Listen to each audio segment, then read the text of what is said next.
అలా ఆ దుర్మార్గుడి వల్ల మేము ఈ లోకం నుండి నీ నుండి దూరం అయ్యాం. కానీ నీతో గడపాలనే కోరికతో మా దగ్గరికి రప్పించుకున్నాం. నిన్ను ప్రాణంగా చూసుకోవాలనుకున్నాం, కానీ ప్రాణం పోకుండా చూసుకోవాల్సి వచ్చిందమ్మా. నువ్వు వెంటనే వెళ్ళి లాయర్ని కలు. ఆస్తి విషయాలన్నీ ఆయనే చెప్తారు. ఇట్లు నీతో నాన్న అని పిలిపించుకోలేని నీ నాన్న.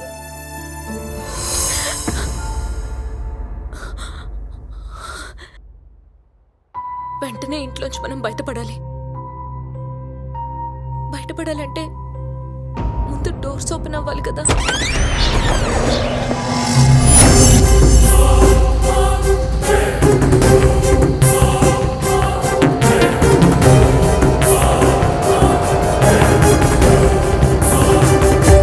ఏంటమ్మా గుర్తుపట్టలేదా?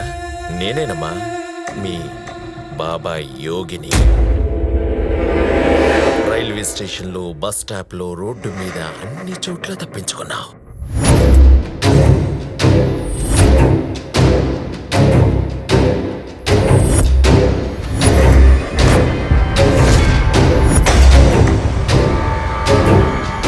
ఓన్లీ అక్కడ ఇక్కడ కాకుండా ఇంట్లోనే లేపేస్తే పద్ధతిగా ఉంటుందని ప్లాన్ చేశాను.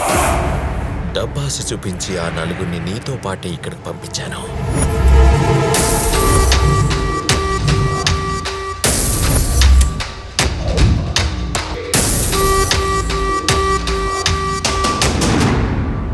అయినా నువ్వు తప్పించుకున్నా. ఇంకా నేను రంగంలోకి దిగక తప్పలేదమ్మా. ఇప్పటికే చాలా టైం వేస్ట్ చేశాను. ఈరోజు నిన్ను చంపకుండా వదలను.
యోగి గుర్తుపట్టలేదా?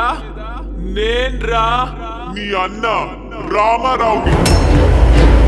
ఆ రోజు రైల్వే స్టేషన్ లో, బస్ స్టాప్ లో, రోడ్డు మీద అన్ని చోట్ల నువ్వు మాత్రం చంపాలని చూసావు.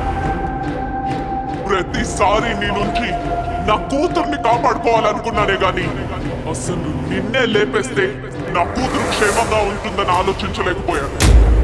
నువ్వు నీచుడివని తెలిసినా తమ్ముడివని వదిలేశాను. ఆ తప్పే నా కుటుంబాన్ని నాశనం చేసింది. ఈ రోజు నిన్ను చంపకుండా వదలను.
వచ్చే తొందరలో ఫోన్ మర్చిపోయినట్టుంది.